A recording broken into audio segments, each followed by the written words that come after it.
অপমানের 16 কলা পূর্ণ করলো বাংলাদেশ। জিম্বাবুয়ে 4 বছর পরে টেস্ট জিতেছে, বাংলাদেশের বিপক্ষে প্রায় 7 বছর পরে তারা টেস্ট জিতেছে।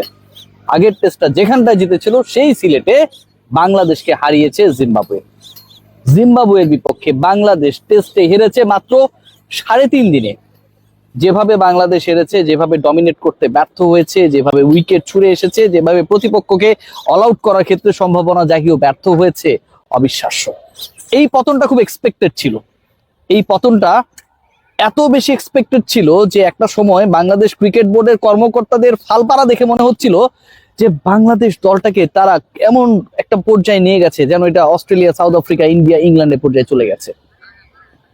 এত বেশি এখানটায় হীনমন্যতা, ক্রিকেটের কোনো খবর নাই।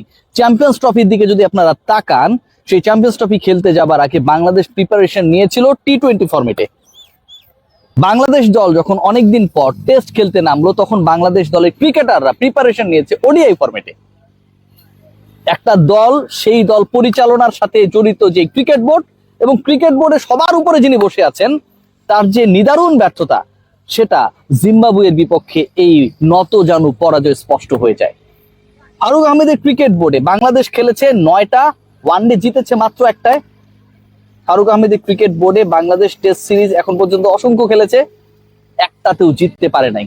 এখন আপনারা দাবি করবেন যে রাওয়ালপিন্ডিতে তো বাংলাদেশ হারিয়েছিল পাকিস্তানকে, ফারুক আহমেদ তখন কেবল দায়িত্ব নিয়েছে। 21শে আগস্টে ফারুক আহমেদ যেদিন দায়িত্ব নেয়, 21শে আগস্টে মুশফিকুর রহিম 191 রানে ইনিংস খেলেছিল রাওয়ালপিন্ডিতে পাকিস্তানের এগেনস্টে। নিশ্চয়ই ফারুক ভাই দায়িত্ব নেবে দেখে মুশফিকুর রহিম এত ভালো খেলোয়াড় হয়ে যায়নি, অথবা ফারুক আহমেদ দায়িত্ব নেওয়ার সাথে সাথে 1 সপ্তাহের মধ্যে বাংলাদেশ দলও চূড়ান্ত রকমের ভালো দল হয়ে যায়নি। ফারুক আহমেদ দায়িত্ব নেওয়ার পর, প্রসেসে পরিবর্তন আনার পর বাংলাদেশ দল যেভাবে ভুগেছে, যেভাবে ধুকেছে, যেভাবে ধুকছে, যেভাবে আজকে এভাবে নতজানু পারফরমেন্সে পুরো জাতিকে লজ্জায় নিমজ্জিত করলো, এর উত্তর কে দেবে? বাংলাদেশ ক্রিকেট বোর্ডে এখন কি চলে? খেলা বাদ দিয়ে সবকিছু চলে।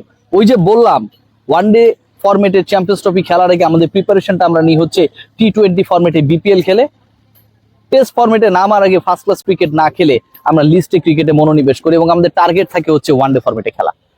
এই যখন সিচুয়েশন, এই যখন অবস্থা, এই যখন বাস্তবতা, তখন আপনি আপনার দলের রেজাল্ট পাবেন না।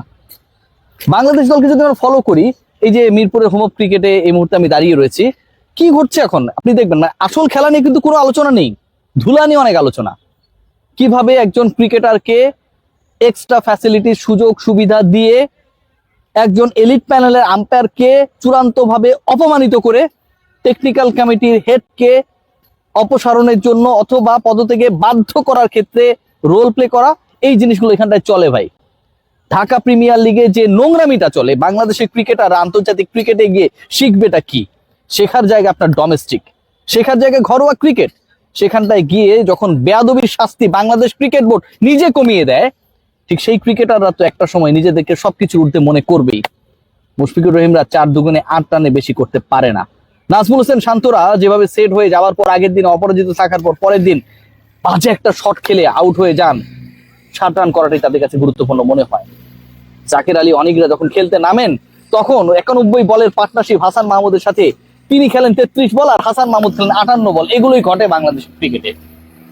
আমরা টিকিটের টাকা নিয়ে অনেক আলোচনা করি, কত টাকা আয় করলাম, কিন্তু বাংলাদেশের ক্রিকেট যে নিচে নামছে, নিচে পদদলিত হচ্ছে দুর্বল জিম্বাবুয়ে দ্বারা, সেই হিসাবটা আমরা কেউ করি না।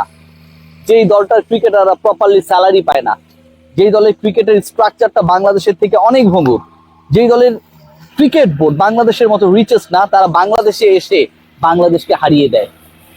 আর আমরা 13 কোটি টাকার হিসাব করি। ইন্টারেস্টিং বাকি জানেন, এই 13 কোটি টাকার হিসাব করেছি, কিন্তু ক্রিকেটারদের পারিশ্রমিক বাকি একই টুর্নামেন্টে, সেই হিসাবটা আমরা করি না। আমরা ক্রিকেটকে গুরুত্ব দেই না তো। যেই ক্রিকেটাররা ক্রিকেট খেলে অর্থ উপার্জন করবে, সেই পার্টিকুলার ক্রিকেটারদের আমরা এনশিওর করি না যে তারা তাদের স্যালারিটা পাবে কিনা, পারিশ্রমিকটা পাবে কিনা।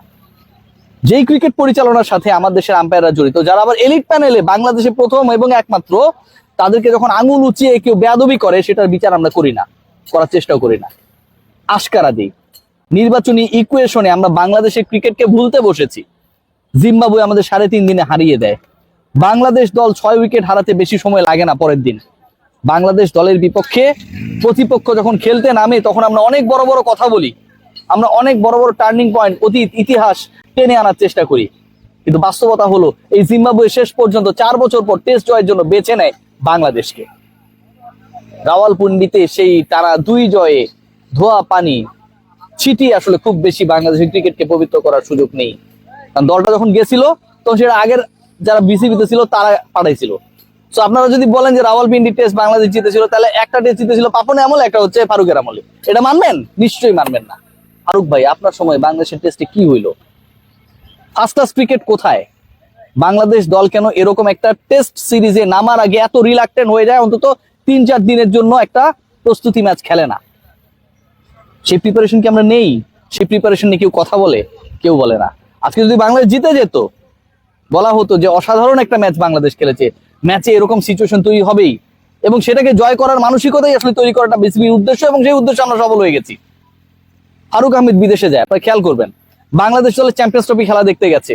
ফেব্রুয়ারি মাসের 20 তারিখে বাংলাদেশ খেলেছিল প্রথম ম্যাচ ভারতের বিপক্ষে। 19 তারিখে ফারুক ভাই উড়াল দিয়েছিল, এবং বাংলাদেশ 20 তারিখে খেলে 21 তারিখে রাওয়ালপিন্ডি চলে গেছে পরের ম্যাচ খেলার জন্য। ফারুক ভাই 25 তারিখ পর্যন্ত দুবাইতে থেকে গেছে।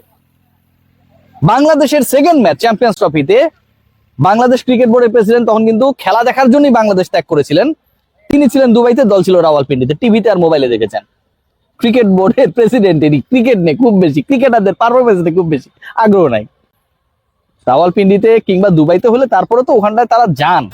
সিলেটে হয়েছে ভাই, এখানে ইউএস বাংলা আর ওই নভোয়ারের ফ্লাইটে ওঠার আমাদের ইচ্ছা আছে, আমরা সেটাও যাই না।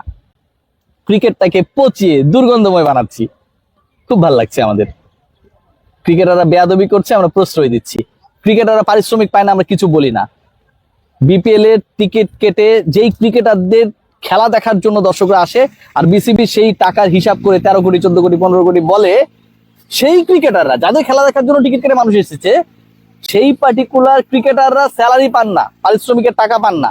সে ব্যাপারেও আমাদের কোনো ধরনের নজর নেই। বাংলাদেশ ক্রিকেট বোর্ডের কোষাগারটা পূর্ণ হলেই হয়ে যায়। দুপাশে 2টা লাল বোতল রেখে দেই, ওখান থেকে টাকা আসবে স্পন্সরশিপের, ক্রিকেট বোর্ডের অ্যাকাউন্ট ফুলে ফেপে যাবে। আমরা আমাদের মতো করে বড়লোকি ভাব নিয়ে রেঞ্জ রোভার নিয়ে এখানে ডুববো আর বেরোবো, আর কিছু দরকার নেই। বাংলাদেশ ক্রিকেট বোর্ড চিন্তার জায়গায় আমার কাছে মনে হয় জিম্বাবুয়ের থেকেও নিচে। যদি উপরে থাকতো, আজকে বাংলাদেশ জিম্বাবুয়ের বিপক্ষে হারতো না, জিততো। 3.5 দিনে বাংলাদেশ পরাজিত হয়েছে। জিম্বাবুয়ে 7 বছর পরে বাংলাদেশকে একই ভেন্যুতে আবার হারিয়েছে। 4 বছর পরে অবশেষে টেস্টের স্বাদ পেয়েছে জয়ের বাংলাদেশের বিপক্ষে। Salute Faruk Ahmed and company.